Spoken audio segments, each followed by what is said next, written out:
A Bolsa Americana, representada pelo índice S&P 500, teve um dos melhores retornos do mundo quando olhamos os últimos anos. Como vocês podem ver nesse gráfico que está aparecendo aqui na tela, para o investidor que investiu no S&P 500 desde 2010, o retorno em reais foi mais de 1000%. Enquanto isso, a Bolsa Brasileira, representada pelo índice BRX ou IBRX, ela teve o retorno de míseros 160%. Quando a gente olha para esse dado, especialmente os investidores que começaram a investir na última década, fica bastante atrativo investir na Bolsa Americana. Afinal, se você tem um índice que retornou praticamente 10 vezes mais do que o índice brasileiro, a vontade é alocar todo o seu dinheiro no exterior. E quando a gente para olhar de forma qualitativa, como é que a Bolsa Brasileira iria competir com as 500 maiores empresas dos Estados Unidos, que acabam sendo também as 500 maiores empresas do mundo. E se você parar para pensar, o investidor que aloca seu dinheiro nos Estados Unidos também vai ter exposição no dólar, que é uma moeda forte. E se a gente parar para ver, desde a criação do real, a gente teve uma desvalorização frente ao dólar de mais de 80%. Quando a gente olha todo esse cenário, a vontade que dá é de pegar todo o nosso dinheiro e investir nos Estados Unidos. Mas nem tudo é tão simples assim. E se eu te dissesse que em vários períodos de longo prazo, a Bolsa Americana perdeu de maneira consistente para a Bolsa Brasileira. E tivemos períodos de longo prazo em que o real se valorizou frente ao dólar.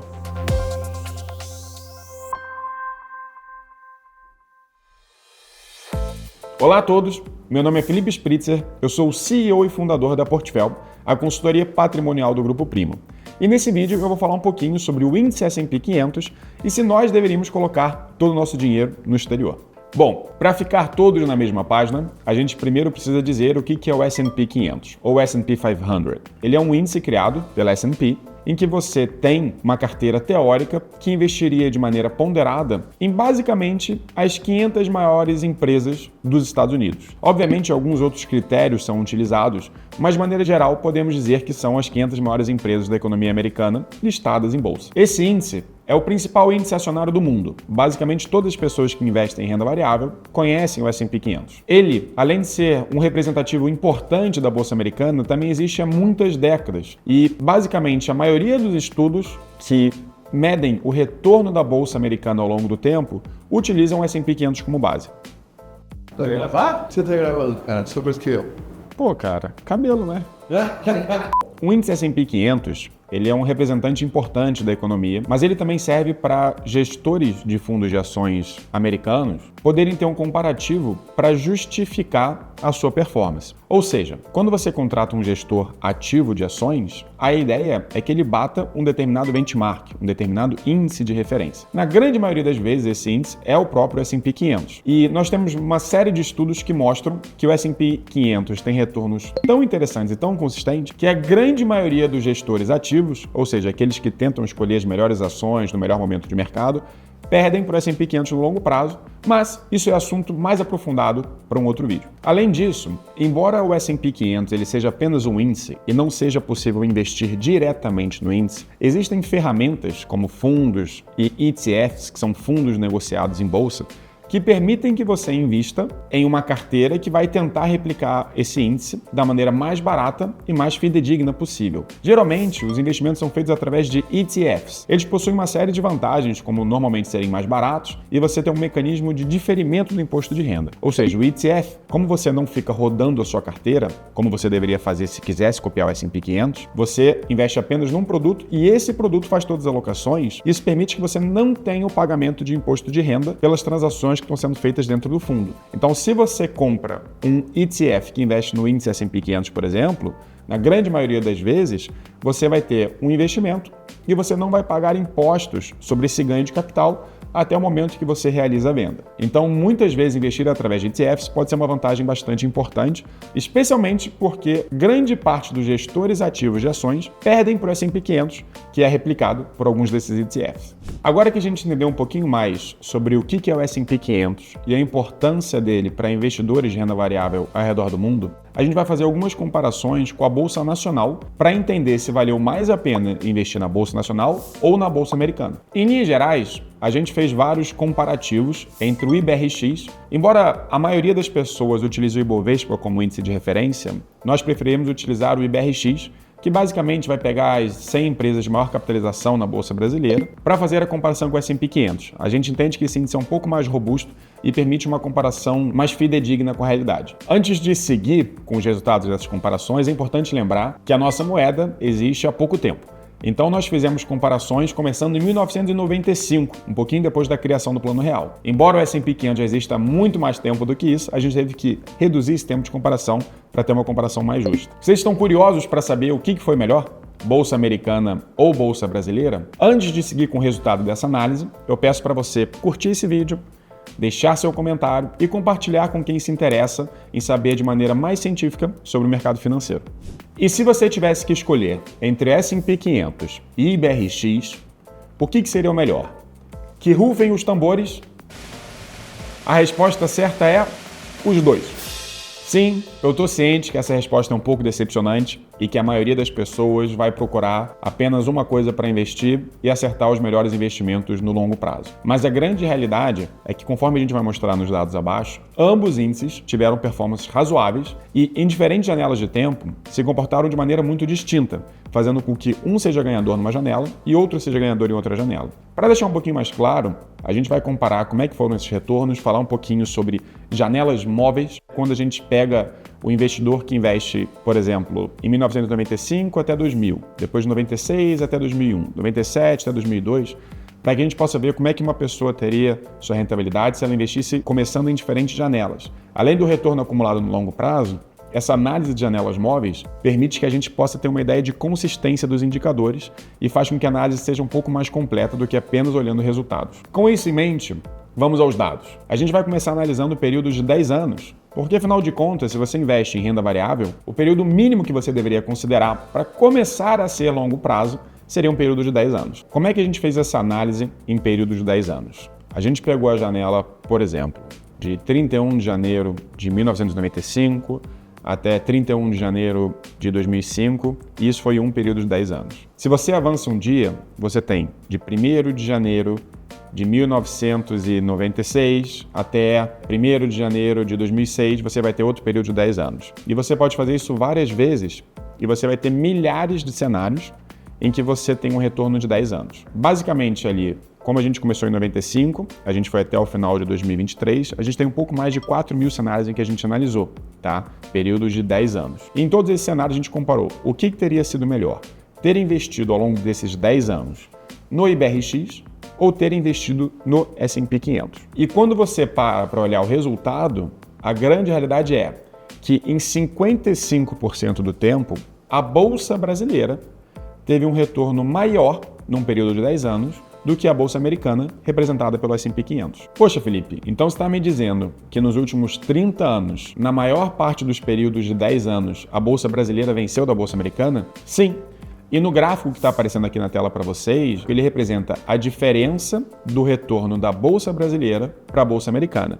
Ou seja, nessa parte que vocês estão vendo no começo, isso seria o superávit da Bolsa Brasileira frente à Bolsa Americana. Então, cada período desses de 10 anos, como é que teria sido o resultado? Obviamente, fica muito claro que na primeira década do milênio, né, quando a gente pega ali janelas no comecinho dos anos 2000 até um pouquinho mais para o final ali de 2010, a Bolsa Brasileira bateu bastante a Bolsa Americana, até porque de 2000 a 2010 foi conhecido como a década perdida dos Estados Unidos. E aí, um pouco mais à frente, a partir de 2010, você vê que a Bolsa Americana começa a bater muito a Bolsa Brasileira. Então esse gráfico ele está fazendo uma análise das janelas móveis e trazendo isso aqui para vocês. Já no período de 2000 a 2010, a gente vê que a Bolsa Brasileira teve uma performance de 569% e a Bolsa Americana teve uma performance de menos 26%. Como eu mencionei anteriormente, a gente considera que 10 anos começa a ser longo prazo, embora ainda não seja longuíssimo prazo. Então a gente teve um período de longo prazo em que quem investiu na Bolsa Americana perdeu dinheiro. A Bolsa passou 10 anos perdendo dinheiro. E aí eu trago a primeira reflexão, que é,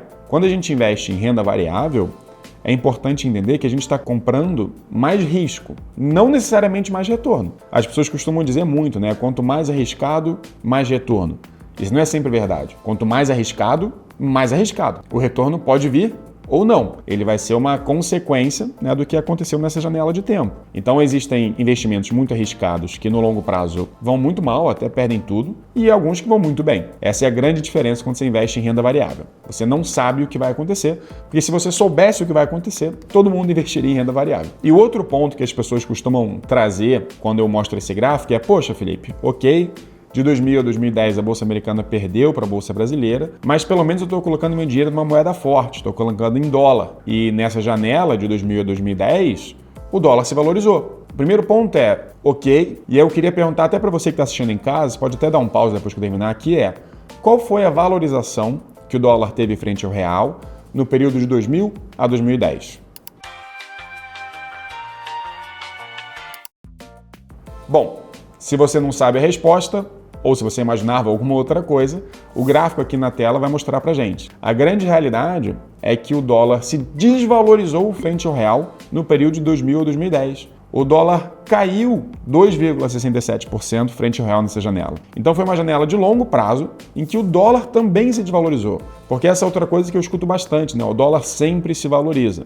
Óbvio, se a gente pegar desde 95, 94, da criação do Plano Real até hoje, teve uma desvalorização significativa do real frente ao dólar. Obviamente, o gráfico anterior, que eu mostrei, que só tinha o S&P 500 contra o IBRX, ele já mostrava em reais, então eu já estava considerando a variação cambial, dava para ter uma dica ali através daquele gráfico. Mas eu quis trazer um gráfico adicional mostrando o dólar para deixar bem claro que a máxima, o dólar sempre se valoriza, não necessariamente é sempre verdade. Especialmente, não necessariamente é verdade no curto prazo. E agora, pessoal, a gente vai para o resultado acumulado final. Se você pegasse desde a criação do Plano Real, basicamente, e comparasse a Bolsa Brasileira, representada pelo IBRX, contra a Bolsa Americana, representada pelo S&P 500, já em reais, considerando inclusive a variação cambial, você vai ver que nessa janela de praticamente 30 anos, a gente teve um empate técnico. Enquanto a Bolsa Brasileira teve uma valorização de 5.094, quase 5.100%, a Bolsa Americana teve uma performance de 5.800%. Aqui no gráfico, você vai ver que eles estão muito próximos. Óbvio, né? A Bolsa Americana teve um retorno adicional, né? 700% nesse período é significativo. Mas quando a gente fala em ordem de grandeza, ambos estão na ordem de grandeza de 5.000%, numa janela de 30 anos.